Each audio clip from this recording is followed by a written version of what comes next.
Mesdames, Messieurs, donc cher Président, mon cher colonel et chers amis,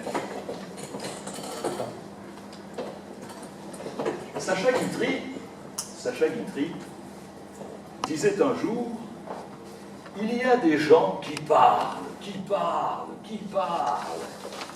jusqu'à ce qu'ils aient trouvé enfin quelque chose à dire. Espérons que, en ce qui me concerne, vous ne m'appliquerez pas cette remarque durant Sacha Guitry. Le sujet que j'ai proposé au colonel Larsen et que j'ai le grand plaisir d'évoquer devant vous, en ayant de plus la satisfaction de vous rencontrer à nouveau, est un sujet délicat. Délicat parce qu'il ne me semble pas avoir été jusqu'à présent traité dans le cadre d'une conférence. Et délicat également dans la mesure où il couvre à la fois le lointain passé, l'époque moderne, au sens où les historiens l'entendent, les temps modernes, 1490 1789, et l'époque contemporaine. Donc, il y a en quelque sorte 26 siècles d'histoire que nous avons le défi redoutable de réduire, en gros, en 1 heure de temps. 1 heure 10.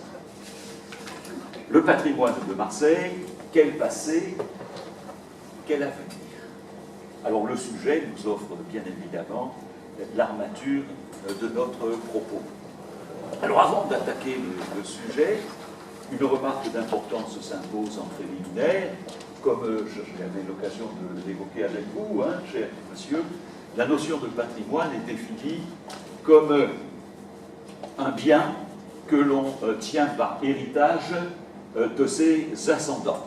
Et au plan collectif, le patrimoine est considéré comme l'héritage commun d'un groupe, n'est-ce pas?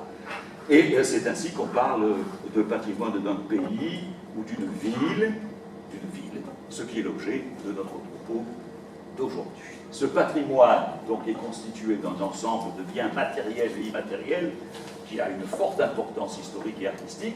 L'éventail est vaste. Si je vous demande de m'énumérer, par exemple, quelques types de patrimoine auxquels vous pouvez penser, vous allez me dire, il y a le patrimoine architectural. Il y a le patrimoine archéologique, bon, il y a le patrimoine industriel, n'est-ce pas? Et puis il y en a d'autres. Éventuellement, vous pouvez vous-même m'en donner quelques autres exemples. L'OM. Ben oui, non mais c'est vrai.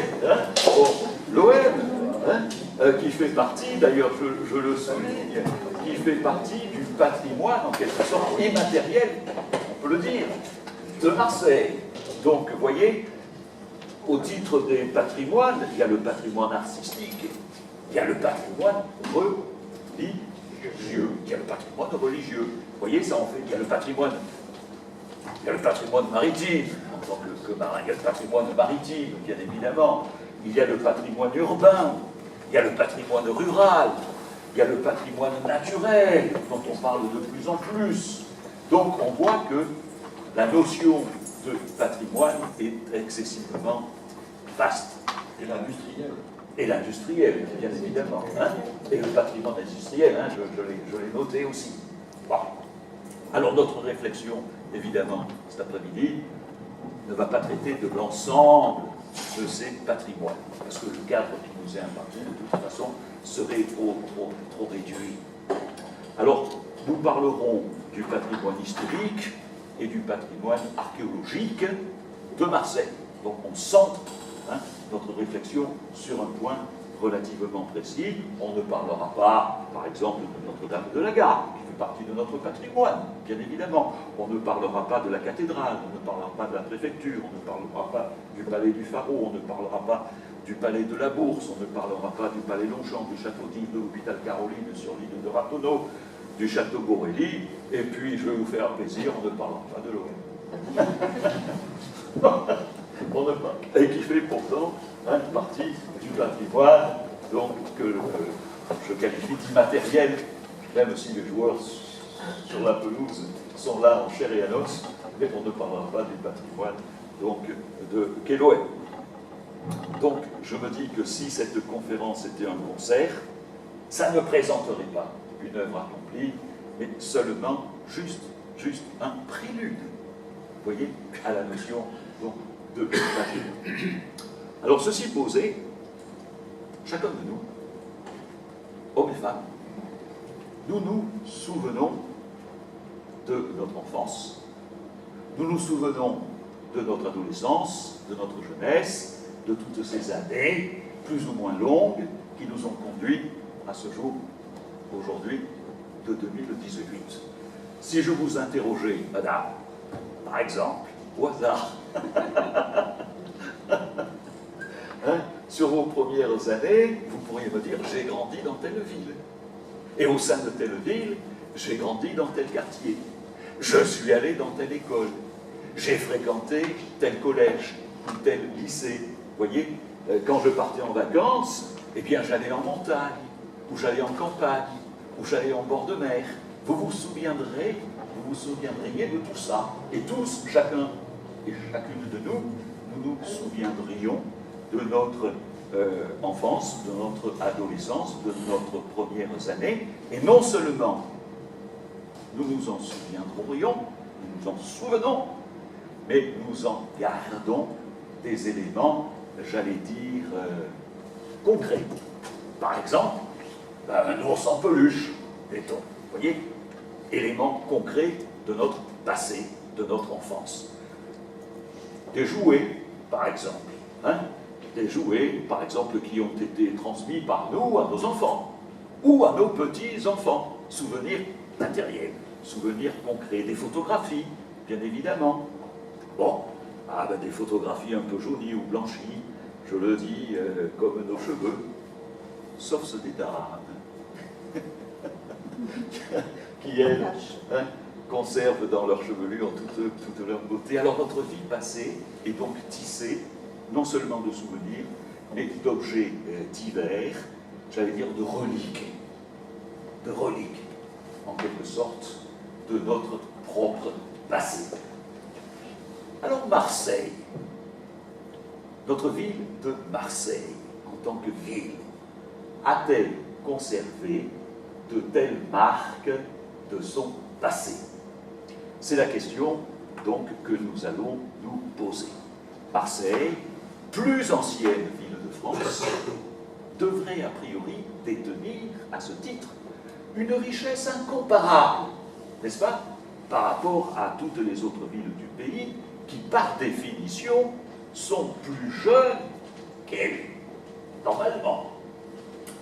Marseille, avec son ancienneté unique, due au fil des siècles, eh bien ces siècles ont dû normalement la doter d'un patrimoine, d'une valeur, d'une richesse, d'une variété et d'une étendue sans commune mesure avec ses cités-sœurs, à juste titre, dont elle est l'aînée, dont elle se qualifie comme étant l'aînée, la plus ancienne. Or, qu'en est-il en réalité? Alors, en guise d'ouverture à cette réflexion et en première réponse à cette question, je vais citer deux historiens. Le premier, un archéologue, et le second, un professeur d'université. L'archéologue est un grand ami que je connais depuis l'année 2005, ça fait quand même 14 ans, Philippe Mélinan. Philippe Mélinan, qui est attaché à l'Institut national de la recherche archéologique préventive, l'INRAP, a fouillé de nombreux sites à Marseille, et avec M. Marc Bouiron, qui lui aussi est un homme éminent, archéologue de la ville de Marseille pendant 10 ans, et bien tous les deux, Philippe Mélinan et Marc Bouiron, ont écrit un ouvrage, sont l'auteur d'un ouvrage qui s'intitule « Quand les archéologues redécouvrent Marseille ». Quand les archéologues redécouvrent Marseille, aux éditions Gallimard, INRAP, septembre 2013. Alors, dans leur introduction, nos deux chercheurs commencent par écrire, et je vais vous citer ce qu'ils écrivent. Vous m'entendez bien? Vous ne vous endormez pas? Pas encore. Je peux continuer. Je peux.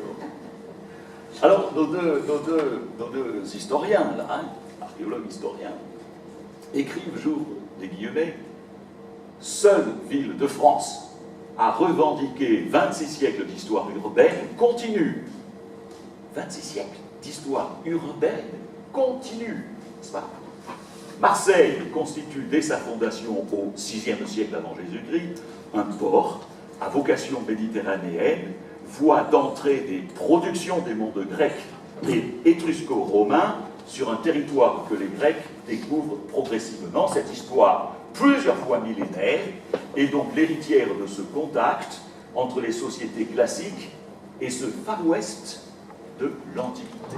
Ce Far West de l'Antiquité que constitue la côte provençale. Alors, je ferme les guillemets. On admire au passage l'expression Far West, n'est-ce pas? Ah, je trouve ça très très beau. Far West de l'Antiquité, n'est-ce pas, pour qualifier notre Provence et Marseille. Parce qu'évidemment, quand on arrive de l'autre bord de la Méditerranée, de Fossé, eh bien, Marseille et la Provence, qui n'était pas encore Provence, Marseille constitue véritablement un Far West. Donc l'image est quand même intéressante et séduisante. Alors, plus ancienne ville de France, disent-ils, voie d'entrée des productions des mondes grecs et étrusco-romains, héritière de contacts millénaires. Le lecteur qui s'arrête à cette définition, à cette présentation de Marseille, eh bien, va être mis considérablement en appétit. Il va se dire, oh, quelle vie, avec un si incroyable héritage, millénaire. Mais toutefois, à la page suivante, nos deux auteurs précisent, et je réouvre les guillemets, en particulier l'un est spécialisé dans l'histoire du Moyen-Âge, il écrit donc, au Moyen-Âge, tout au plus détecte-t-on parfois, la réutilisation d'éléments architecturaux antiques. Oh, on détecte parfois la réutilisation d'éléments architecturaux antiques. Fermez les guillemets, et il donne l'exemple d'une colonne. Et il continue en décrivant qu'il faut attendre le XVIe siècle pour avoir les premières informations précises sur les découvertes de l'Antiquité. Il faut attendre le XVIe siècle. Attendre le XVIe siècle. Soit 22 siècles depuis le VIe siècle avant Jésus. Depuis la fondation de Marseille, attendre 22 siècles pour avoir les premières informations sur les antiquités, sur l'Antiquité de Marseille. On ne peut pas dire que nos anciens Marseillais péchaient par excès de curiosité. On ne peut pas le dire. 2200 ans avant d'éveiller son intérêt pour son passé. C'est la preuve qu'il ne faut jamais désespérer de rien. Alors, je vous ai également annoncé la réflexion d'un professeur d'université. Il s'agit de M. Thierry Pécout, P-E-C-O-U-T, qui est un spécialiste de l'histoire de la Provence médiévale, enseignant à l'université d'Aix-Marseille 1, qui est membre de la Maison méditerranéenne de l'Homme, TELEM, et de l'Institut universitaire de France, dans un ouvrage qu'il a donc écrit, un ouvrage collectif avec 24 de ses collègues universitaires.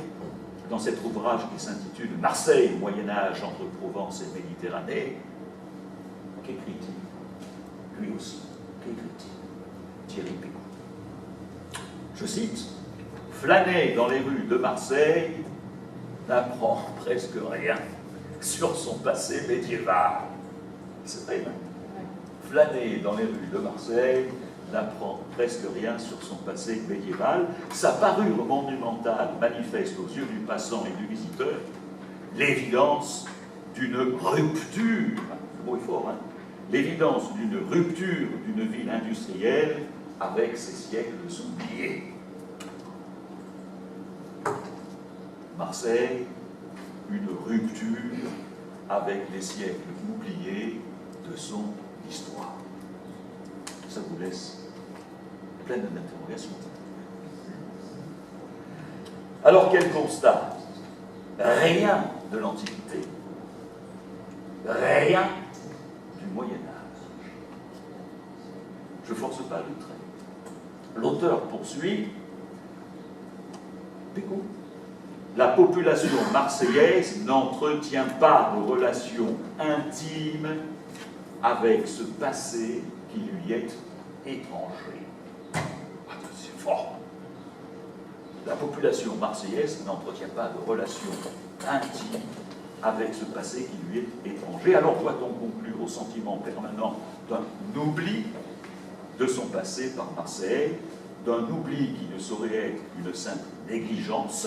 22 siècles d'oubli de son antiquité se situent au-delà d'une négligence.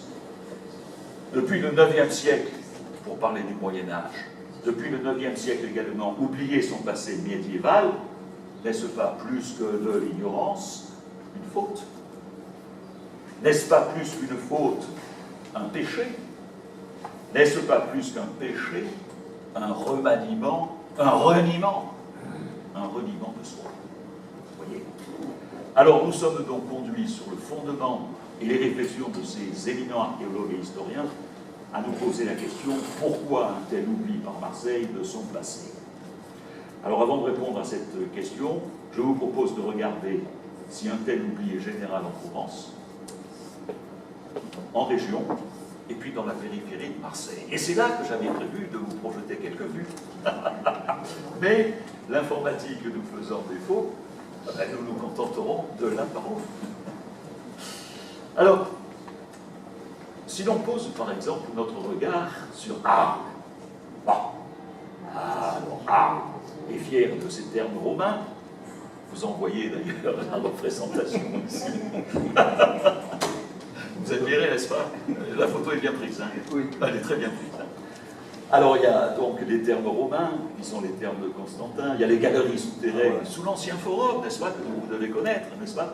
Les cryptoportiques, c'est super. Il y a le théâtre romain. Il y a l'amphithéâtre, hein, René?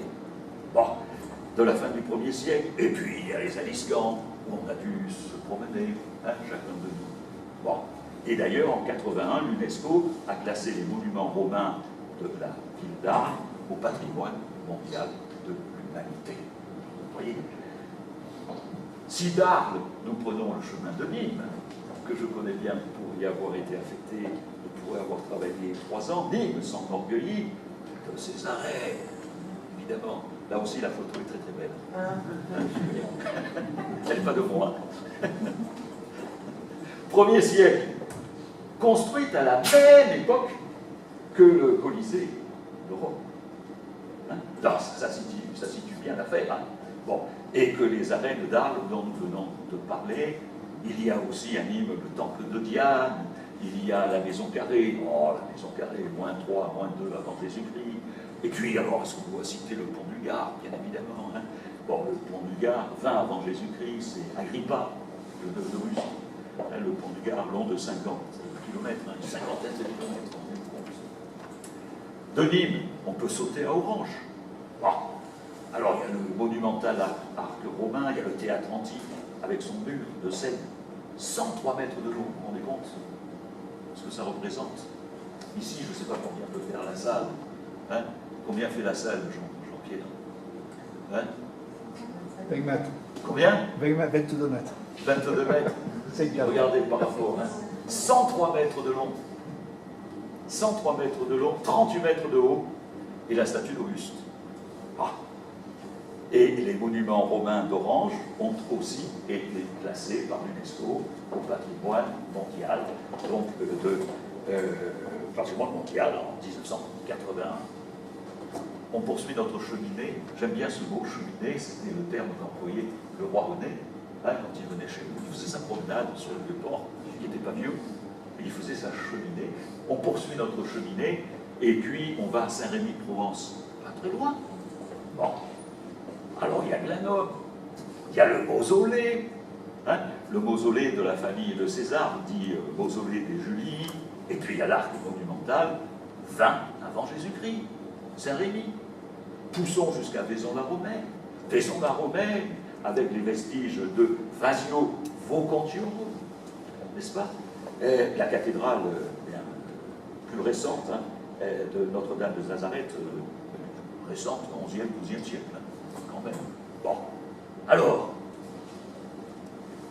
Madame Gambini, je sens que vous aimez bien les fruits que sont les melons. Oh, non, vous n'aimez pas les... Alors, on va à Cavaillon. On va à Cavaillon pour cueillir et déguster des melons. Et bien là, vous avez l'Arc de Triomphe romain. À Cavaillon aussi, avec les arcades, n'est-ce pas, anciennes. Bon. Et maintenant, non, c'est Alice qui veut croquer des berlingots. Je sens qu'elle aime les berlingots. Alors donc, on va à Carpentras. Vous savez pourquoi Berlingot porte le nom de Berlingot? Non.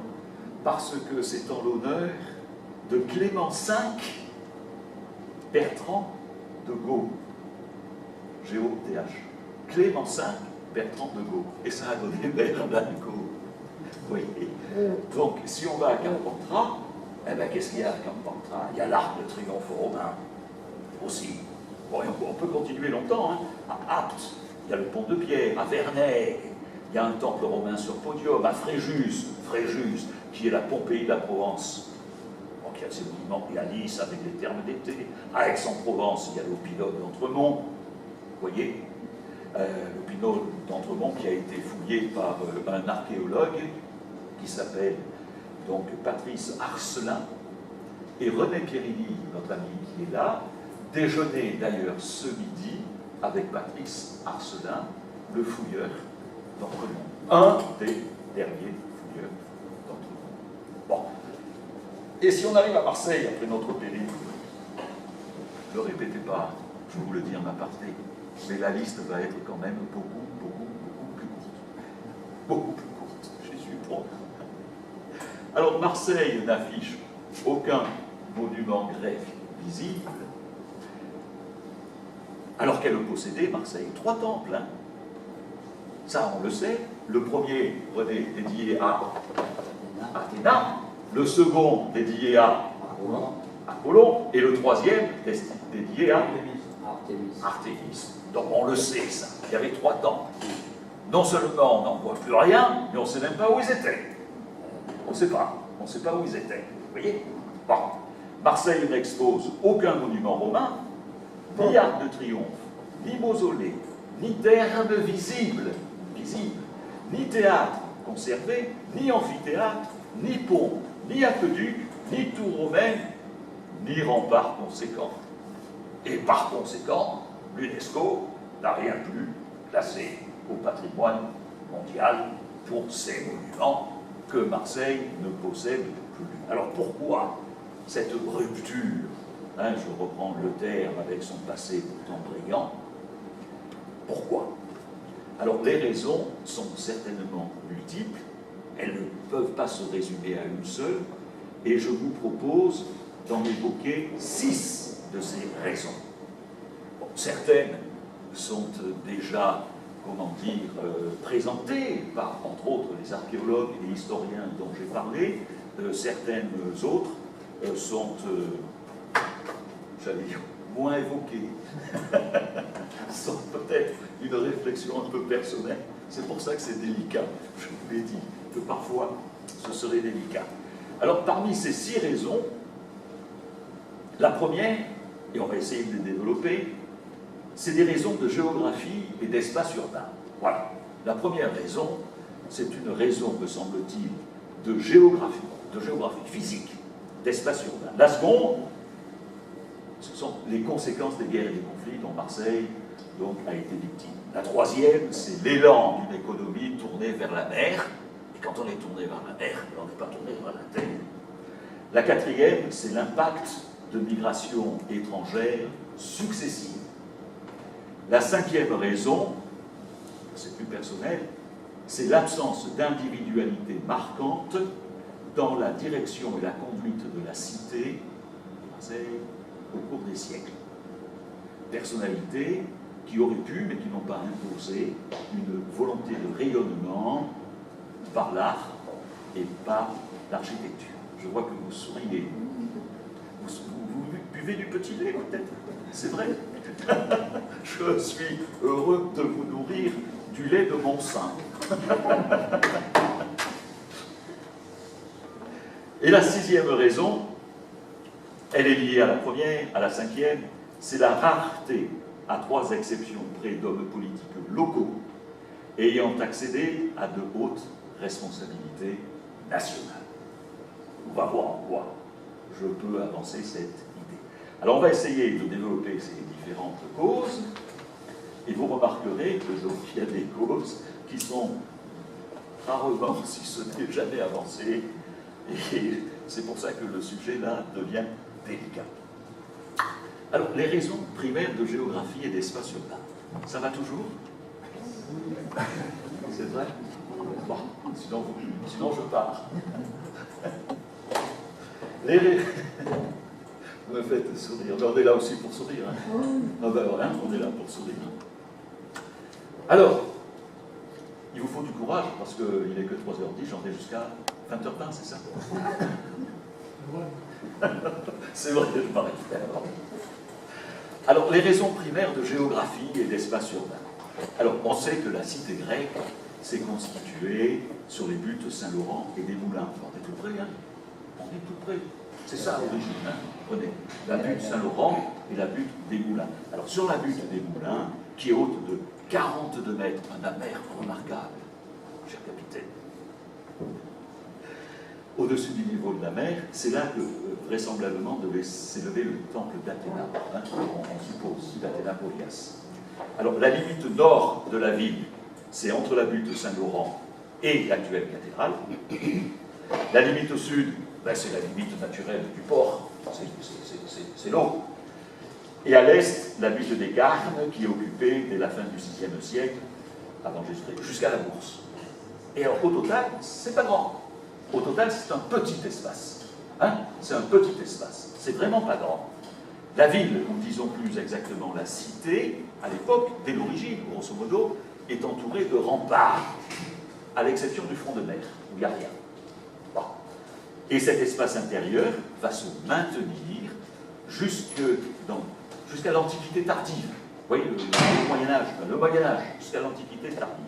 Et il faudra attendre le règne de Louis XIV pour que les remparts soient détruits. Pour que les remparts détruits permettent à la ville de respirer, de s'aérer, et c'est l'œuvre donc de Nicolas Arnoux, l'intendant général des galères, qui lui, quand il arrive à Marseille, nommé par Colbert, se dit Marseille, qu'est-ce que c'est que ce Marseille enserré dans ses murs, enserré dans ses remparts? C'est pas une ville digne de recevoir l'arsenal royal des galères du grand roi Soleil.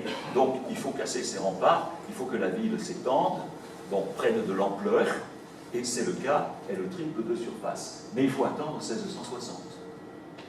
Enfin, suite à la venue de Louis XIV ici. Et donc, jusqu'à cette période-là, la topographie primitive de la ville de Marseille n'est pas modifiée. Donc il faut attendre le XVIIe siècle, la moitié du XVIIe siècle, pour voir la ville changer donc de visage, étendre son emprise terrestre. Bon. En attendant cela, en attendant le XVIIe siècle, comment, dans cet environnement, trouver de nouveaux espaces pour construire de nouveaux bâtiments? Parce qu'évidemment, il faut construire dans cette ville enserrée dans ses murs. Il y a un afflux de population, il y a une démographie qui augmente, et il y a une exiguïté de la ville. Alors la seule solution, eh bien, c'est de détruire ce qui existe pour construire à la place du nouveau, du neuf. Et cette raison-là est une des premières donc, raisons de l'absence de monuments anciens, grecs, hein, romains et même médiévaux dans notre belle ville de Marseille. Marseille possédait des temples, on l'a vu, des thermes, 2 aqueducs.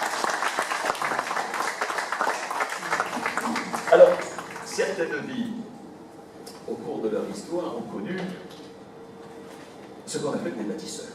Bon, et les exemples foisonnent à l'étranger, bien évidemment. Hein? Alors, on pense tous à la Renaissance italienne, hein, évidemment. Bon. Alors, sans parler de Rome, je notais les Médicis à Florence, évidemment. Bon. Les Sforza à Milan. Bon. Les Doges à Venise. Bon. Les Gonzague à Mantoue. Voilà, ils ont bâti au sens fort du terme, ils ont élevé dans les deux sens du terme, ils ont élevé leur cité, la cité à la tête de laquelle, les cités à la tête desquelles ils étaient placés, ils ont voulu donc faire rayonner leur cité, ils ont eu cette volonté de rayonnement au travers de la pierre. Bon, Marseille, il faut le constater, hein. Maintenant, vous pouvez ne pas être d'accord avec moi. Hein? Mais moi, c'est l'opinion que j'avance. Marseille n'a jamais connu dans ses dirigeants l'équivalent d'un frère, même modeste, d'un Médicis, d'un Sforza, ou de Mycène pour Florence, comme les Strozzi, les Pazzi, j'ai noté les Brancacci, ou encore Federico Montefeltro pour Urbino, ou Sigismondo Malatesta. On les a pas, nous. On les a pas. On les a pas. Tous cela, et bien entendu, en premier Laurent le Magnifique, ont voulu accroître le prestige de leur ville. Hein? Ils sont soucieux de la grandeur et de la beauté et de l'embellissement de leur cité. À Marseille, ah, vous allez trouver que je suis dur, mais on n'en a pas. On n'en a pas. En France, chaque roi de France, vous allez me dire, oui, mais c'est les rois de France. Ben, je veux bien, mais en France, chaque roi a voulu donc embellir Paris. Vous prenez hors de Paris, vous prenez Nancy. Hein? Vous prenez Nancy. Quand Stanislas Leszczynski, l'ancien roi de Pologne, qui est devenu duc de Lorraine, là, bon, eh bien, au XVIIIe siècle, il crée la belle place que l'on connaît tous à Marseille. Je cherche. Il y en a un auquel je pense. C'est Pierre Puget. Hein, qui était là, ici, chez nous. Pierre Puget a eu cette volonté, hein, de faire de Marseille une cité avec de grandes places, etc. Mais la place royale, etc. Mais il a dû partir en Italie. Il n'a pas été reconnu à Marseille.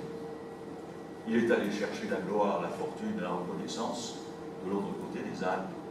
Et quand il est revenu, bon, alors auréolé de sa gloire là-bas, il a reçu des commandes à Toulon, il a reçu des commandes de Fouquet, hein? Bon, à Marseille, il a présenté des projets, mais la ville les a connus en les jugeant trop onéreux. Alors il n'y a que la vieille charité, il n'y a que, voilà. Et l'hôtel de ville, c'est pas Pierre Puget, c'est son frère. C'est pas lui, vous voyez. Donc, le pauvre Puget, hein, mis à part la vieille charité, mais on va voir, on va en parler dans 2 minutes. Alors, vous savez, la devise de la ville, Actibus immensis urbe fulget Massili ainsi, par ses actes immenses, Marseille resplendit par son patrimoine. Appelez si veut. Bon, voilà.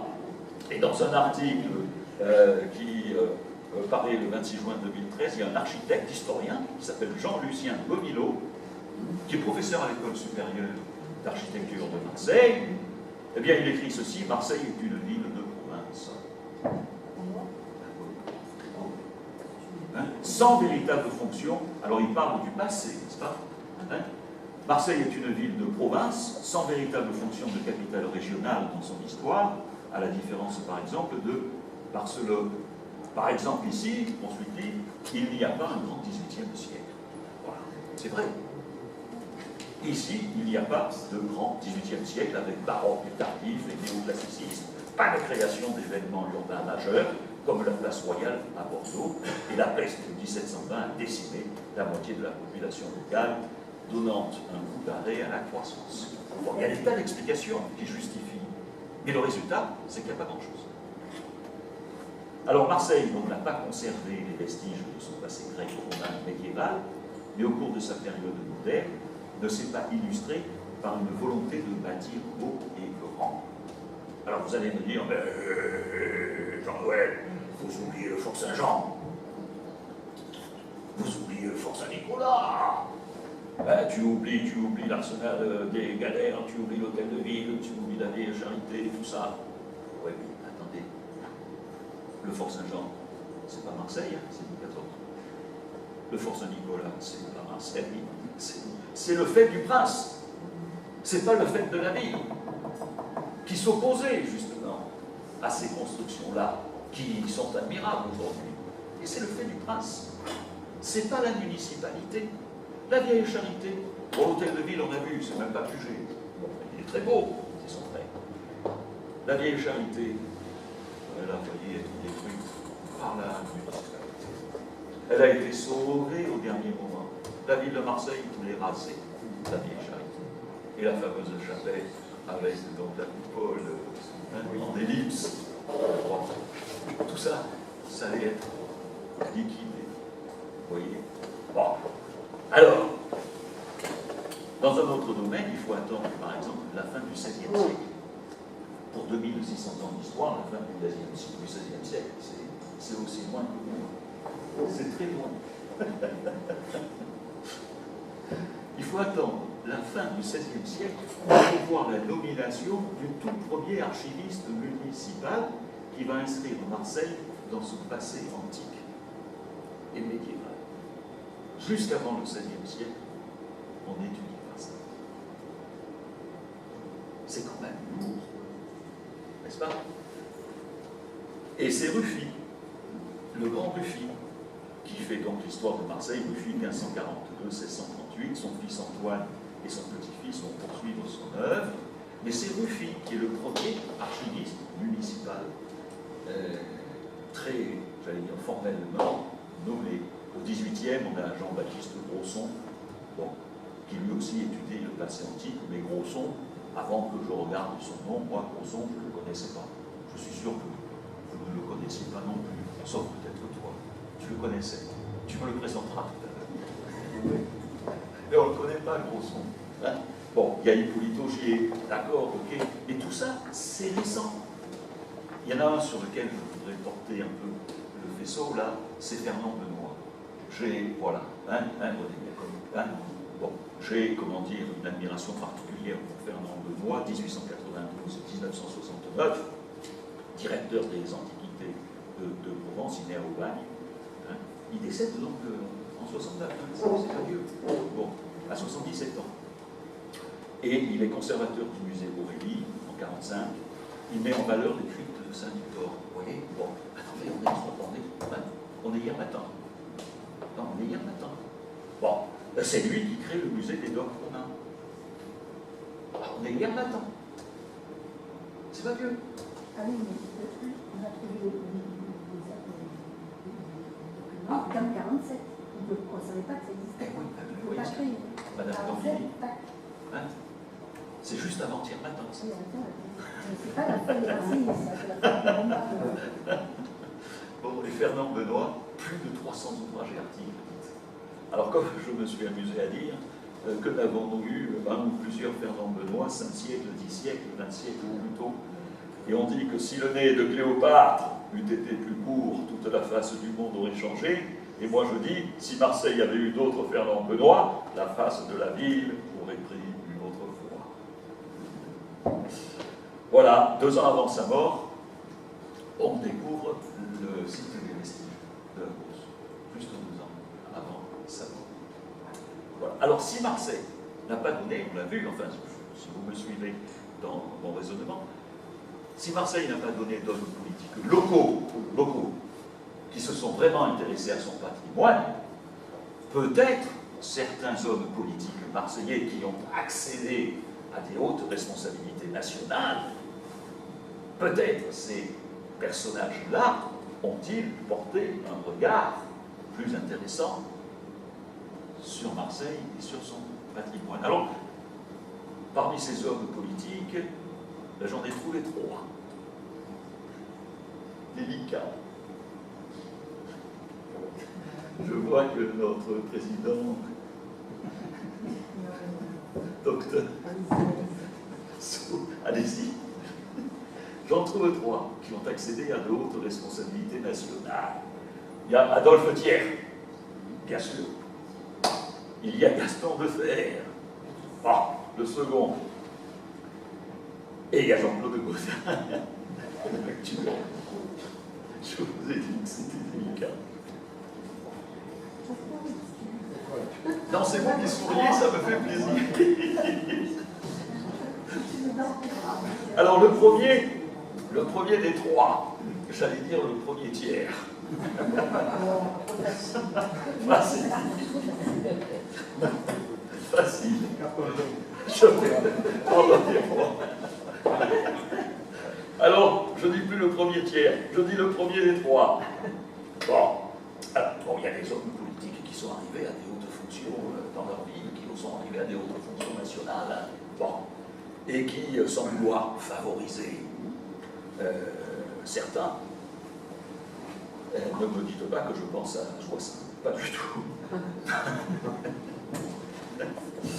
Il y a des hommes politiques qui sont arrivés à des hautes fonctions nationales et qui ont quand même, sans vouloir favoriser leur ville, eu un regard particulier pour leur ville de naissance ou de cœur.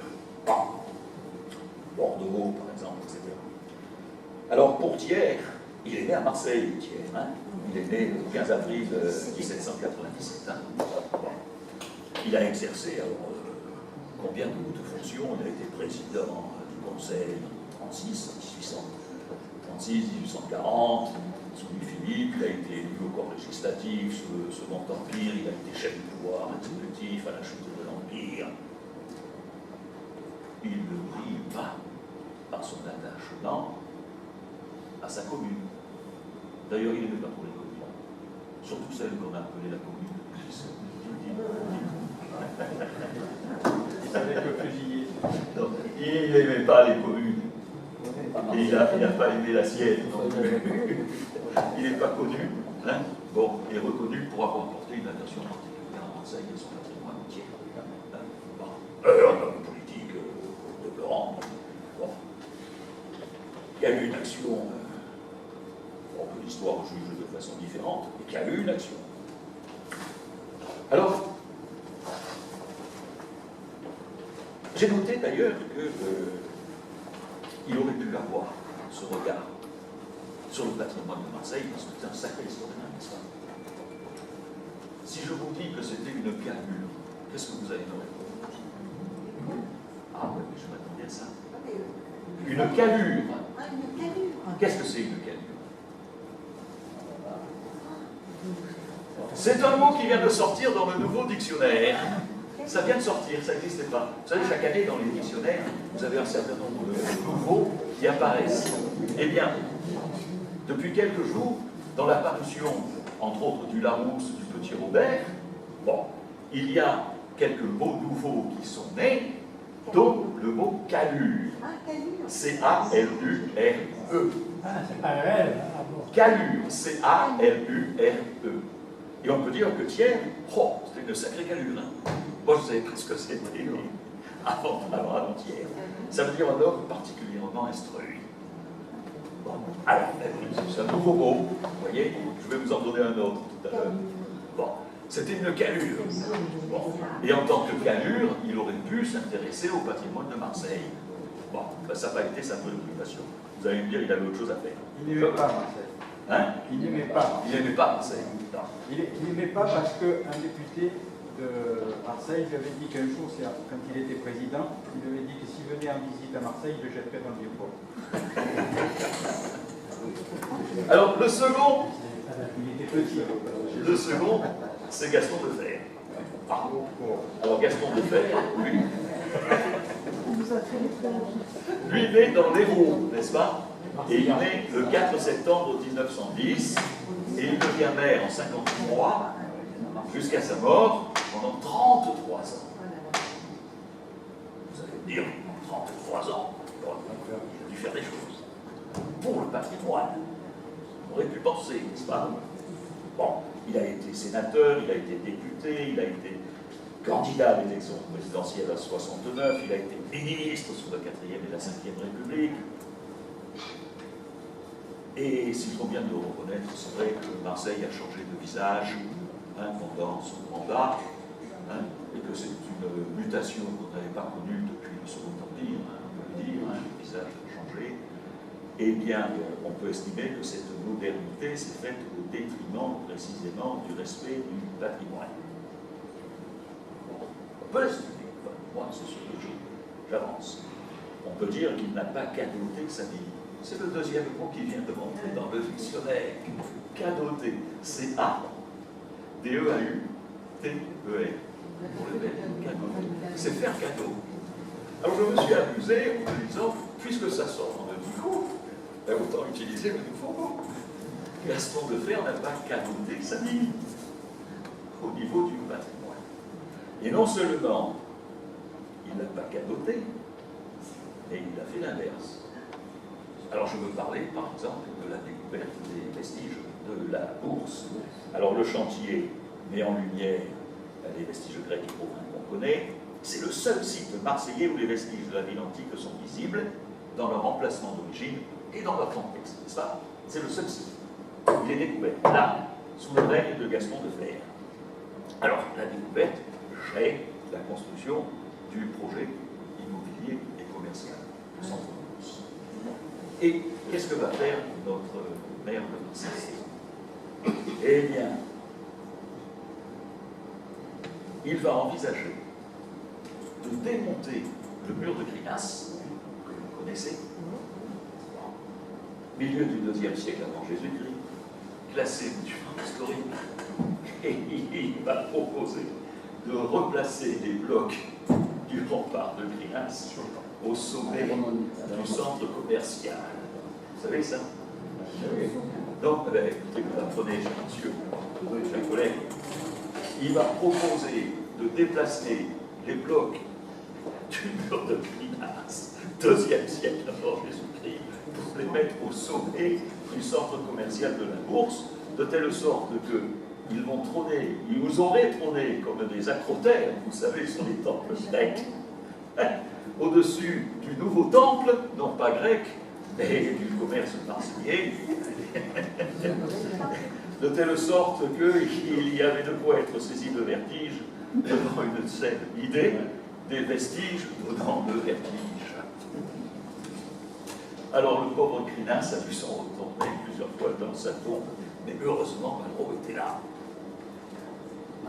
Et Malraux, donc, qui a visité le jardin des vestiges, lui, a dit cette phrase que mon grand ami en académie décédé malheureusement, dont une rue, je l'ai vu, je ne le savais même pas, porte le nom Adrien Blesse, impasse Adrien Blesse, pas impasse, passage Adrien Blesse. J'ai vu ça en venant chez toi pour l'excellent déjeuner que ton épouse nous a préparé. Et j'ai vu qu'il y avait cette comment dites-vous là, ce passage Adrien Blesse, ça va toucher au cœur. Et Adrien Blesse me disait, j'étais là et j'ai entendu André Malraux dire, ici, j'entends la voix du silence. Écoute les voix du silence. J'écoute. J'étais présent, tu le sais. Et il a sauvé une grande partie donc, de la bourse contre la volonté de Defferre. C'est l'histoire, je ne peux rien. Bon, mais tout n'a pas été sauvé. Et en particulier, René, tu le sais bien, il y avait un puits magnifique qui a été rayé de la carte, qui se trouve sous le centre commercial, un puits grec dit un puits à offrande. 6 mètres de diamètre. Vous vous rendez compte, 6 mètres de diamètre. Et avant de partir en mer, cher capitaine de Oui, ça c'était. Avant de partir en mer, nos Grecs jetaient des pétales de rose dans le puits pour avoir la bénédiction des dieux et la protection des dieux, donc avant de prendre la mer. C'est pas beau ça? C'est magnifique. Eh bien, le puits, lui, a été mis en offrande, mais en offrande à peu près. Et donc, il n'existe plus. Il était profond, de quelle année? C'est dramatique. C'est pas possible. Hein? Voilà. Alors, doit-on conclure que, après donc, les remparts, vous avez vu, hein, qu'on construit en détruisant. Après les guerres, après tout ce qu'on a évoqué, doit-on conclure que Marseille est une ville sans antiquité? Ben non. Non, on ne peut plus conclure que Marseille est une ville sans antiquité. Marseille est une ville avec des antiquités. Et si j'en crois encore les jolis Thierry Pécou, Marseille a une histoire, j'ouvre les guillemets, que nous ne percevons plus, faute de traces concrètes et manifestes, comme on a encore tant de villes, avec leurs cathédrales, leurs remparts, leurs palais, mais, ajoute-t-il, il faut aller chercher avec l'archéologue dans les profondeurs du sol et de l'histoire. Voilà. Bon. Et les archéologues sont allés chercher dans les profondeurs. Et ils ont trouvé. Il y a, c'est notre conclusion, la conclusion ne dure que 1h30, ça va? J'ai bientôt fini. Vous résistez? C'est dur, mais enfin. C'est dur, hein? Alors, ils sont allés chercher et ils ont trouvé.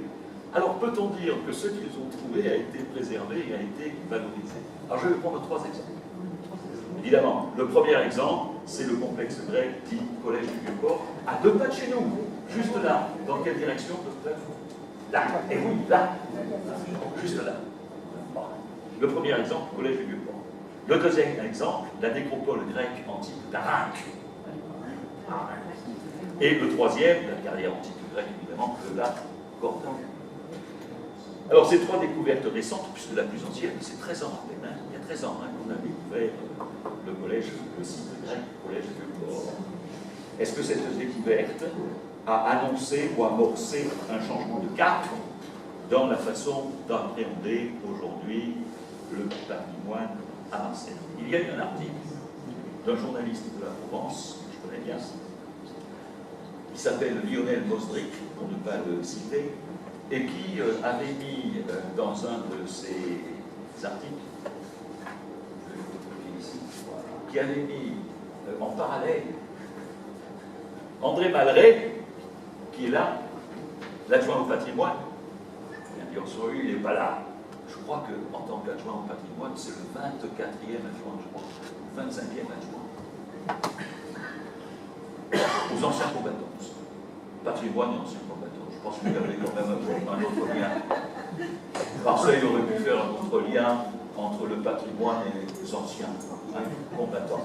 Tous les deux sont respectables, mais je trouve que c'est peut-être pas ce qu'on a fait le mieux. Et puis en plus, il est 24e ou 25e adjoint. Quand on veut accorder une importance à un sujet, on le gère avec un adjoint qui est dans les 10 premiers. Enfin, à mon sens, maintenant, ça n'engage que moi. Et en parallèle, il y avait votre serviteur. Et évidemment, on avait des opinions sensiblement différentes. Sensiblement différentes.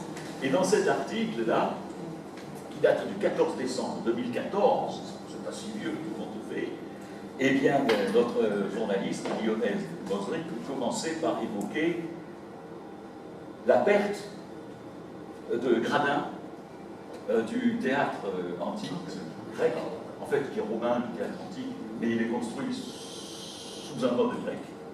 C'est pour ça qu'on l'appelle théâtre grec. Je vois que vous connaissez parfaitement le sujet. Eh bien, il y avait des gradins, quelques-uns, qui nous restaient. Bon.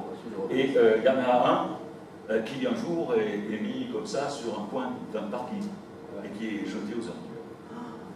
Carrément, à la décharge. On ne savait pas les replacer. Ah, ça, c'est en quelle année, René?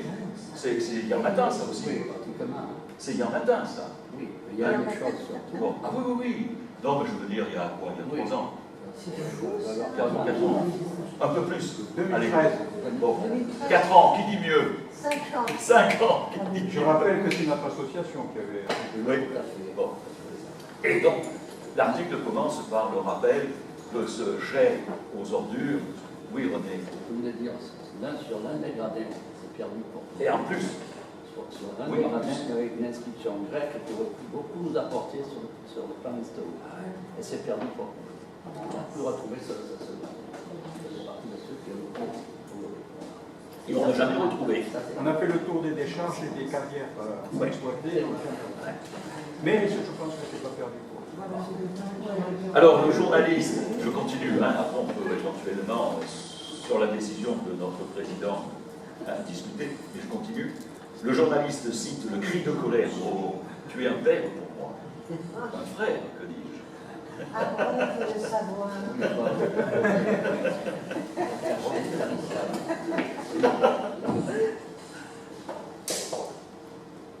Père Noël, Oui. permis. Je souhaite que tu rendes hommage à un personnage important, quand tu as parlé de disons, André Malraux. Celui qui l'a fait venir, c'est Jean-Louis Darro, adjoint à la culture, qui était un homme remarquable. J'ai bien connu, c'était quelqu'un de formidable. Il est venu avec Malraux, Tout à fait. là-bas, au fouilleux de la Bourse. Tout à fait. Ça, pendant le siècle. Voilà, alors le journaliste poursuit avec le cri de colère des historiens pour sauver le Lazaret d'Arinque. Il cite la polémique de la rue Malaval. Bon, moi j'étais anime à ce moment-là, en 2003, où on met au jour une basilique du 5e siècle. Quand même. Une basilique du 5e siècle. Quand même. Bon. Avec une centaine, plus d'une centaine, Oh là là, oui. 200, 228. 200 sarcophages. Sarcophage Et tout près d'une mémoria, donc, et entre autres, 2 inhumations de saints dont on n'a pas encore déterminé l'identité. Eh bien, bon, alors, on pourrait en parler longtemps. Eh bien, le parking souterrain qui était prévu a été construit. Et il n'y a plus, donc, in situ, il n'y a plus de mémorial, il n'y a plus de basilique du 5e siècle. La chapelle de la Caplette, bah, c'est pareil, l'article le cite. Bon, détruite, 17e siècle, hein, 1654, détruite au profit d'une voie d'une future ZAC. La caserne du Muy, abandonnée donc par l'armée, ce qui se prend, de nouvelles configurations, 7 hectares rendus disponibles à la ville, et c'est dans un état d'abandon, et c'était la plus grande caserne militaire donc, de France. La plus grande caserne militaire de France. Vous voyez? Bon, on n'en parle pas. Et elle est laissée à l'abandon. Les anciennes savonneries de Marseille, elles ont été rasées pour faire place à la construction d'immeubles. L'oppidum de Saint-Marcel, chère Alice, cher Jacques, hein, l'oppidum de Saint-Marcel, on est là dans le 11e, on est là au 6e siècle, hein, 6e. avant l'esprit. Hein. Bon, il est laissé à l'abandon. Sans parler celui de Verdure. Bon, Verduron aussi. Le dernier moulin du panier. Oui. Oh, on s'y est attaché à notre dernier moulin du panier. Bon, alors on a beaucoup parlé, on a parlé, oh, on en a parlé du dernier moulin du panier. Il n'y a pas que les moulins qui brassent le vent, hein. On en a beaucoup parlé. Bon. Et nous y sommes allés avec René, hein. Tu étais là aussi, hein. Jean-Marc. Bon, on a retracé l'histoire de ce moulin extraordinaire qui a été un moulin à blé, bien sûr, qui a été ensuite un moulin à argile. On y mettait, madame, des galets d'argile et le moulin les réduisait en poudre, n'est-ce pas? Et avec cette poudre, on faisait une brique qui servait à construire. Et donc, deuxième vie, c'est comme les chats qui ont cette vie-là, le moulin en avait 3. À blé, à argile, et ensuite, il est devenu sémaphore chat. Pas sémaphore, il est devenu, il y a un autre nom, télégraphe. Télégraphe chat, vous savez? Bon, hein? Ce qui permettait, je le fais bien le télégraphe, des sarcophages, mais certainement des édiles de l'époque, quoi. Hein? Et on trouve, entre autres, des sarcophages d'enfants. Rares. Hein? D'habitude, c'est par exemple des urnes, hein, qu'on a coupées, là, Oui, les urnes, c'est des urnes. des enfants. chercher Les enfants et des enfants. Il y a deux, hein. On met l'enfant décédé à l'intérieur, etc. Là, des sarcophages, carrément. Donc c'est ça. Magnifique. Et là encore, bon, tout est caché, évidemment, à la vue. Hein. Il faut imaginer le promoteur, hein, je ne sais plus qui c'était. Et donc il fait ses fondations, etc. Mais vous ne voyez rien, parce qu'il y a des panneaux qui enserrent un rempart qui enserre le site, et vous ne pouvez rien voir. Bon, et haut, hein. Mais nous, on avait une correspondante, une dame, qui habitait l'immeuble qui dominait le site. Madame P. Madame P. Et devant tout ce qu'elle nous disait, je restais effectivement bouche bée. Bon. Fastoche. Ça fait deux. Deuxième carton Je dirais plus rien. Tu vas vers le carton rouge. Je dirais plus rien. Je dirais plus rien. Madame P, qui habitait donc l'immeuble qui surplombait le site de fouille, et qui chaque matin nous téléphonait. Ils ont fait ceci, ils ont fait cela, ils ont découvert un sarcophage, ils ont découvert. Et donc en direct, mais c'était extraordinaire. Hein. Parce que personne ne savait rien. Hein. Évidemment, personne ne savait rien. Bon. Et là encore, articles de journaux, etc. On se fait bien voir. Bon. Et là aussi, on déclenche une visite. Ah oui, quand même. Bon. Et je me souviens, on avait le directeur de la DRAC de l'époque, plus le maire. On avait le maire de Marseille, qui était venu en personne, avec une cohorte, Le préfet. le préfet, etc. Et je me souviens que le maire de Marseille, pendant la visite, m'aperçoit et me dit « Oh, monsieur Belvéry, venez donc près de moi ». Et on a fait toute la visite, alors qu'il avait sa main sur mon épaule, et on traversait hein, le site, surtout le site de Nazareth. Et un peu déjà, le site, ça n'a pas servi à le sauver. L'immeuble a été construit, et on a pratiquement tout ça. Non, ce qui est. Alors. Les sarcophages d'enfants, mais c'est choquant quand on laisse des squelettes. Oui, oui. Oui, mais il a trouvé le squelette. Oui, il y a la nécropole là-bas. Oui, c'est ça. Il y a voilà. Ça, c'est là. Ça, c'est Il a là. trouvé le tomate. Ça, c'est là. Donc, ce deuxième exemple n'est pas très significatif. L'autre exemple, et je termine là-dessus, c'est celui de la carrière grecque antique de la corderie. Alors, je lis souvent, bon, entre autres sous la plume de certains journalistes, de la Marseillaise, pas la nommer, le fiasco de la corderie, le désastre de la corderie. Bon. C'est pas mon opinion. À la corderie,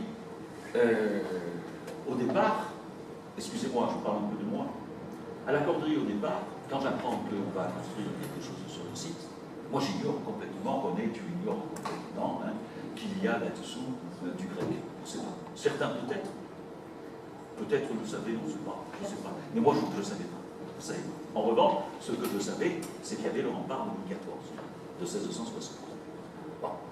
Et qu'en travaillant un peu le sujet, je me suis aperçu que non seulement il y avait ce rempart, en 1660, qui enserrait la ville de Marseille, sauf les portes, et que dans cet espace qui n'était pas encore construit à l'époque, puisqu'on triple la surface de la ville, il y a des cordiers, Marseille un port, a besoin de cordage, de voiles, etc., qui ont besoin, eux, d'un grand espace, comme à Toulon, il y a une corderie, 400 mètres de long, à Rochefort, il y a une corderie, 400 mètres de long, ici, il n'y a pas de corderie, les cordiers, ils s'installent au pied du rempart, où l'espace est libre, pour faire leur cordage.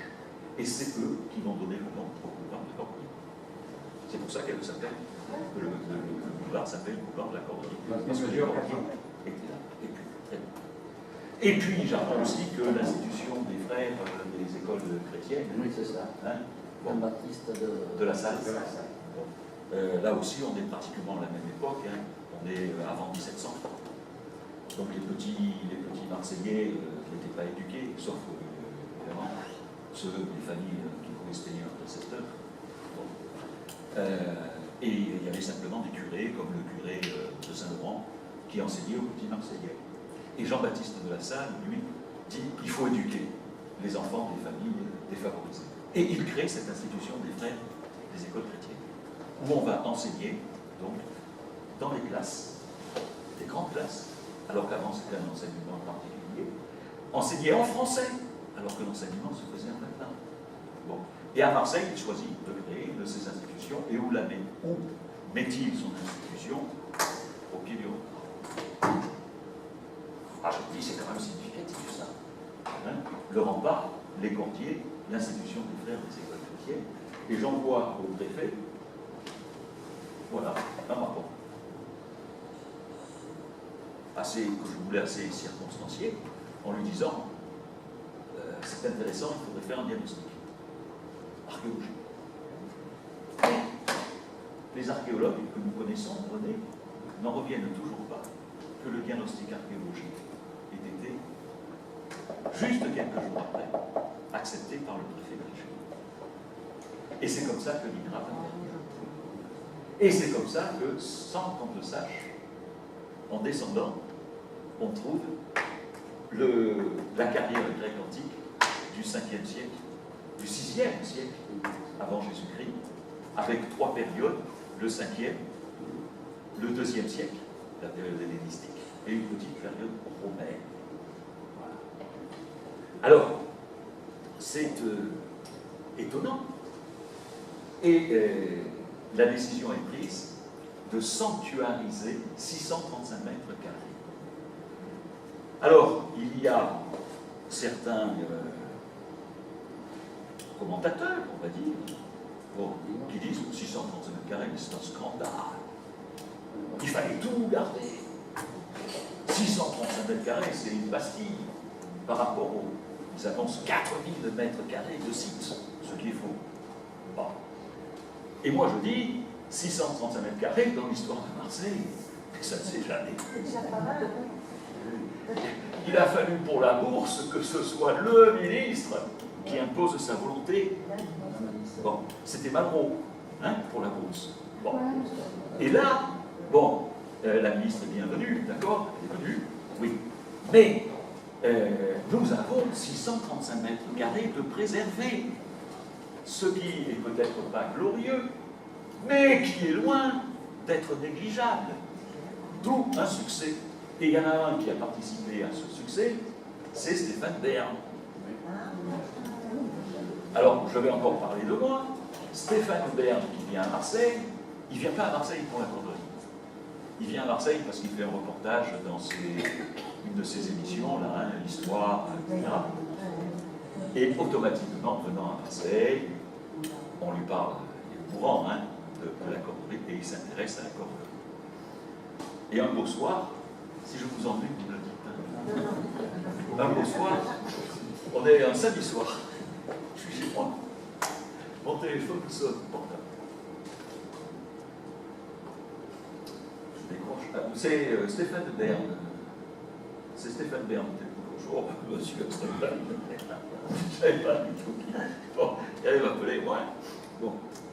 Et il commence par me dire, écoutez, monsieur Béliani, je vous appelle parce que je ne sais plus où j'en suis.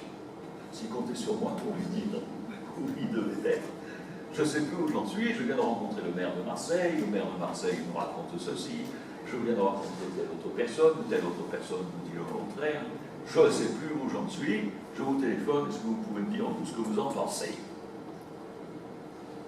On a parlé plus d'une heure, un homme d'une sympathie, d'un contact facile et chaleureux. C'est pas monsieur Stéphane Bern, pas du tout, simple comme tout. Bon. Je lui ai dit, écoutez, moi ce que je peux vous dire, c'est que il faut voir ça avec calme. Vous voyez ça avec calme, vous faites ce que vous pouvez faire. Bon. Et on parle comme ça longuement, et à la fin, je lui dis, vous savez, bon, vraisemblablement, il va y avoir 635 mètres carrés qui vont être classé monument historique. Mais ce n'est pas suffisant. Il faudrait que l'État fasse plus. La ville de Marseille était silencieuse, selon l'expression que je l'ai employée, plus qu'un jeune moine bénédictin, soumis au vœu de silence. Plus qu'un moine bénédictin soumis au vœu de silence. On n'entendait jamais Marseille. Le maire de Marseille, avec tout le respect que je lui porte, avec tout le respect que je lui porte, il n'est jamais venu au service. La maire de secteur du 7e arrondissement n'a jamais mis le pied sur le site grec de la carrière qui a servi à construire Bastia. Les origines, l'âme de Marseille. On n'est jamais venu la visiter. Et je dis à Stéphane Bern, 635 mètres carrés, c'est parfait. Mais il faut faire plus. Il faudrait ajouter, même s'il n'est pas classé, un espace supplémentaire. Et sur cet espace supplémentaire, deuxièmement, on a trouvé des vestiges, ce qu'on appelle du mobilier archéologique. On a trouvé des sarcophages. Oui. On a trouvé des meules, des belles meules. J'avais des photos. Vous les voyez, les meules, hein? Ils sont magnifiques, n'est-ce pas? Ils sont belles. Ces meules, on les a conservées, elles sont des dépôts archéologiques. Eh bien, il faut, quand ce sera terminé, il faut les remettre in situ, sur le site. Et justement, cet espace supplémentaire-là, que je propose, c'est là-dessus qu'il va falloir mettre donc, le mobilier archéologique. De plus, il y a un puits. Ah, un puits. On a détruit le puits au franc. On retrouve un puits grec. Celui-là, il est du 2e siècle avant Jésus-Christ. Il est petit, il n'est pas beau. Mais c'est un puits grec du 2e siècle avant Jésus-Christ. Celui-là, il a la chance d'être dans le périmètre préservé. Mais on ne l'a pas fouillé. Parce que, le délai était arrivé, donc on n'avait pas le temps, les archéologues n'ont pas le temps de le fouiller, et il faut des fonds pour le fouiller, et les fonds sont épuisés. On ne peut pas se permettre, alors qu'on a un puits grec, de ne pas le travailler. Parce que dans les puits, on trouve des tas de choses. Et je lui dis, il faut étudier le puits. Et quatrièmement, il y a des colonnes. Il y a une série de colonnes encore non extraites, vous savez, qui sont là. Elles sont hors de la zone protégée. Donc elles vont être cassées. Elles vont être détruites. J'argumente en démontrant que ce sont des colonnes. Les avis sont partagés. Les archéologues disent c'est fort possible que ce soit des colonnes. Moi je dis il faut les étudier au minimum. Si c'est vraiment des colonnes et qu'on se permet de les casser, vous vous rendez compte, on n'en a aucune à Marseille. On n'a pas une colonne grecque. On n'a aucun temple. Qui dit temple dit colonne. On n'a plus les temples, on n'a plus les colonnes. Et si ce sont des colonnes, on va se mordre les doigts si on les casse. Donc, dis-je, il faut les prélever, les mettre en dépôt, les étudier, et puis les remettre sur le site, surtout si on s'aperçoit que ce sont des colonnes. Pourquoi je pensais que c'était des colonnes? Moi, je suis archéologue. Hein. J'admire l'archéologue, je suis pas du tout archéologue, moi. Bon. Une colonne grecque, voilà, c'est inspiré du corps féminin. Oui. Ah oui. Ah oui. Ah oui. Surtout dans la période après corinthienne. Alors, le chapiteau, c'est la chevelure. Ok. Le chapiteau, c'est la chevelure de la femme. Vous voyez? Bon. La colonne, c'est le corps. Le bas, ce sont les pieds. Et les pieds font 1/6 de la hauteur de la colonne. Bon. Et vont en se rétrécissant. Vous voyez? Bon, comme les colonnes du Parthénon, pour un l'œil, je les ai mesurées avec l'archéologue chef de fût. La longueur du fût par rapport au pied, le pied c'est 1/6 de la longueur du fût. Le haut de la colonne est évasé. Elles sont comme ça. Elles vont en s'amincissant. Et on voit le pied. Et le tout n'est pas encore dégagé du sol. Vous voyez? Et je dis à Stéphane Bern, il faut les préserver. Quatrième. On est le samedi soir. Le dimanche midi, j'ai la mauvaise habitude de déjeuner. Oui. Mais pas aussi bien qu'à midi.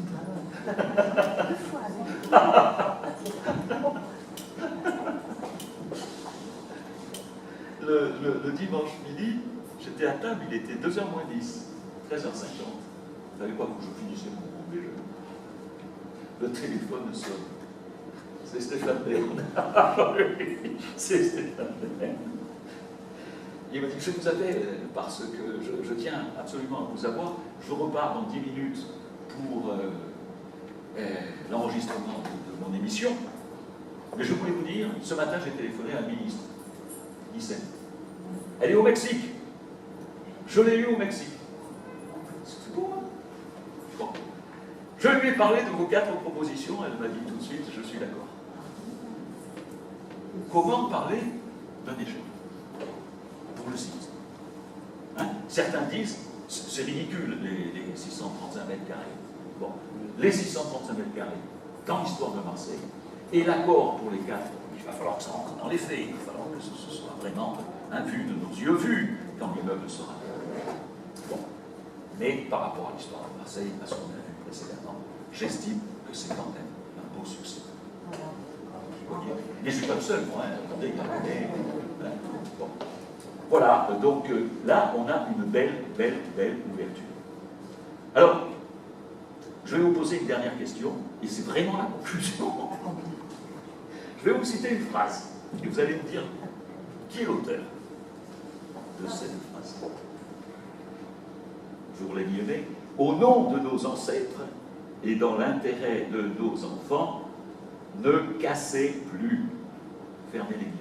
Qui a pu faire cette phrase? S'asseoir. Non. Qui a pu dire cette phrase? Au nom de nos ancêtres et dans l'intérêt de nos enfants, ne cassez plus. Eh bien, je vous le dis, c'est Rodin.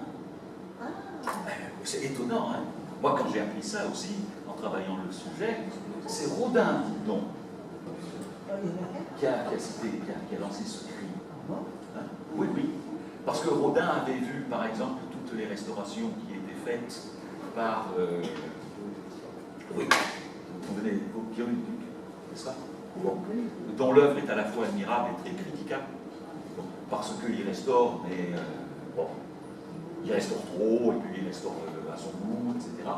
Donc Rodin, à ce moment-là, entre autres, lance ce cri au nom de nos ancêtres et dans l'intérêt de nos enfants, ne le cassez plus, et même il poursuit, ne restaurez plus. Oui. Ben oui. Hein? Bon. Et c'est Rodin. Alors je me dis que Marseille entend ce cri. Et ça m'a fait penser à un tableau que vous connaissez de Goya. Goya, original, hein, pour le moins. Il a un de ces tableaux qui s'appelle Saturne dévorant ses fils, où on voit Saturne là avec un de ses enfants. Et il a déjà mangé la tête, mangé un bras. Bon. Il dévore ses enfants. Chronos, le roi des titans, parce qu'on lui avait appris qu'un de ses fils le détrônerait. Donc chaque fois qu'un de ses fils naissait, il ingurgitait. Il avait grand appétit. Et donc je me dis, ben, il ne faudrait pas que Marseille soit demain comme Chronos, comme Saturne. Parce que quand on dévore ses propres monuments qui ont créé sa propre histoire, alors on est comme Saturne qui mange ses propres enfants. Vous voyez? Alors je me dis, il faut éviter ça. Ça me fait penser aussi à une phrase de Camus. Vivre, c'est ne pas se résigner. Eh bien, ne nous résignons pas à la disparition de notre patrimoine. Et je dis, il faut éviter le syndrome du rempart. Voilà. Ça, vous en avez appris. Le syndrome du rempart. Vous me feriez plaisir si vous retenez le terme. Le syndrome du rempart. On a vu que Marseille était, dans l'Antiquité et au Moyen-Âge, jusqu'à Louis XIV, enserré dans des remparts. Donc, pour construire du neuf, on détruisait l'ancien et on édifiait dessus. Et aujourd'hui, il n'y a plus de rempart. Mais on continue à détruire l'ancien pour construire du neuf à la même place. Donc on réagit comme à l'époque où il y avait des remparts. Et j'appelle cette tendance-là le syndrome marseillais du rempart. Il faut changer la façon de voir les choses, il faut abandonner le syndrome du rempart. Vous voyez? Bon, parce qu'on peut construire à côté au lieu de construire dessus. Voilà, on peut. Donc construisons tout ce qu'on veut à côté, mais ne construisons pas dessus. Et il y a un exemple magnifique là que nous venons de vivre, et je termine vraiment là-dessus, après une phrase dont je vous donnerai le texte, c'est la fameuse chapelle de Beaulucy, que Alice, tu connais bien, que ton mari, Jacques, connaît aussi très très bien. Hier soir, nous assistions à une réunion en mairie du 11-12, et nous avons pu voir l'évolution de l'état d'esprit et des institutions, de la DRAC, la Direction Régionale des Affaires Culturelles. 2 fois le directeur de la DRAC est venu, 2 fois le directeur de la DRAC nous a dit, n'est-ce pas, Jacques, qu'il convenait désormais d'avoir un nouvel état d'esprit vis-à-vis du patrimoine, une nouvelle approche. C'est pas hier, mais c'était à la dernière réunion. On est convaincu que maintenant, il y a 2 légitimités patrimoniales. Il y a la légitimité traditionnelle, ancienne, que nous avions, nous, direction, nous, archéologues, nous, scientifiques. C'est nous qui avions la vérité. Quand on préservait quelque chose, on se disait, voilà, les raisons pour lesquelles on préserve ça, et ça ne mérite pas d'être préservé, on le détruit. Et maintenant, depuis la corderie, qui marque donc un changement dans l'appréciation portée sur le patrimoine, c'est pas moi qui le dis, c'est le directeur régional des affaires culturelles d'Aix-en-Provence. Depuis la corderie, à côté de notre légitimité, il y a une autre légitimité, celle du citoyen qui, conscient de la richesse du patrimoine et argumentant raisonnablement et calmement, raisonnablement, pas de façon violente ou stupide. On sait maintenant qu'il y a une autre légitimité, celle du citoyen attaché à son patrimoine, et dont il faut prendre compte, qu'il faut écouter. Et bien ça, c'est une démarche qui n'avait jamais eu lieu jusqu'à présent. Les fouilles à Beaulucy se sont terminées il y a quelques jours à peine. On n'a jamais vu l'archéologue venir devant notre petite réunion là, en mairie et expliquant ce qu'il a trouvé, donnant ses conclusions, en présence du directeur régional, et c'est pour la 2e fois déplacé d'Aix-en-Provence. Vous voyez? Et donc l'idée, c'est qu'on inscrive dans le fait cette évolution. Parce que vous connaissez, non, vous ne connaissez pas, moi je ne la connaissais pas non plus, l'histoire de. Vous connaissez Ubu, hein, d'Alfred Jarry. Le roi Ubu, là. Ah oui, Bon, oui. le roi Ubu. Merde. Vous connaissez le roi Ubu? J'ai plus ça. Comment? Tu as eu bu, j'ai plus ça. Et donc, Alfred Jarry était un passionné de tir. Bon. Il paraît-il, il tirait très très bien au pistolet, au fusil, etc. Et un jour, il monte sur le toit de sa maison. C'est une histoire vraie. Un jour, il monte sur le toit de sa maison avec son fusil et il tire sur les pommes du pommier de sa voisine. Il descend les pommes. La voisine, ahurie, sort de sa maison et s'écrie « Arrêtez, misérable! Vous allez tuer mes enfants !» Et Ubu répond « Je vous en ferai d'autres, madame. » Je vous en ferai d'autres, madame. Eh bien, pour le patrimoine, on ne peut pas faire d'autres. Il n'y a pas de patrimoine bis. Comme on dit qu'il n'y a pas de terre bis. Hein? Quand on détruit la chapelle de la Caplette, ben on ne trouvera pas une 2e chapelle de la Caplette. Quand on détruit la nécropole grecque du 6e siècle d'Arinque, on retrouvera. Quand on détruit la Mémoria, on ne retrouvera pas une Mémoria du 5e siècle. ici à Marseille. Donc, il faut être conscient de cette unicité. Mais je pense, et je veux terminer sur une note très positive, n'est-ce pas? Je pense que cette évolution existe maintenant dans les plus hautes autorités régionales. Vous voyez? Parce que je l'entends dans mon oreille même, hein, je l'entends de la bouche du directeur régional des affaires culturelles. La dernière phrase que je voulais vous donner est la suivante, de Pierre Delagarde. Pierre Delagarde, ça me disait quelque chose, mais je ne savais pas qui c'était, Pierre Delagarde, en réalité. Hein? Alors, un homme éminent qui est né à Meudon le 25 mars 32, j'ai regardé ça. C'est le producteur et le réalisateur de télévision de chefs-d'œuvre en péril. Eh oui, vous voyez, ça me parlait, mais je ne savais pas qui c'était. Bon, l'émission chefs-d'œuvre en péril de 62 à 74 et de 76 à 92. Il a sauvé 150 monuments au moins, grâce à son émission Les chefs-d'œuvre en péril. Vous voyez? Bon. Il a écrit des ouvrages, chefs-d'œuvre en péril en 64, les mémoires des pierres en 80. Et il écrit ceci. Et c'est vraiment ma conclusion. C'est vraiment ça. L'homme déraciné. Il ne croit pas. Il ne croit pas. L'homme déraciné de nos vies a besoin de retrouver des valeurs traditionnelles qui, de siècle en siècle, ont accompagné l'humanité. Non pour se raccrocher au passé, mais pour participer à une philosophie qui reste profondément humaine.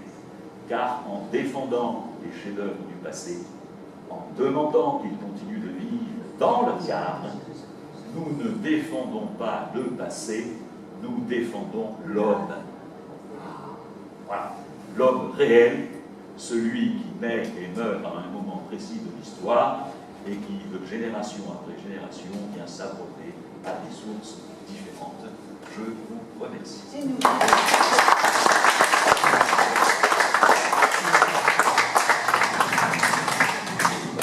Pour employer le Marseillais, je vais vous dire, c'est le standing ovèche. Pour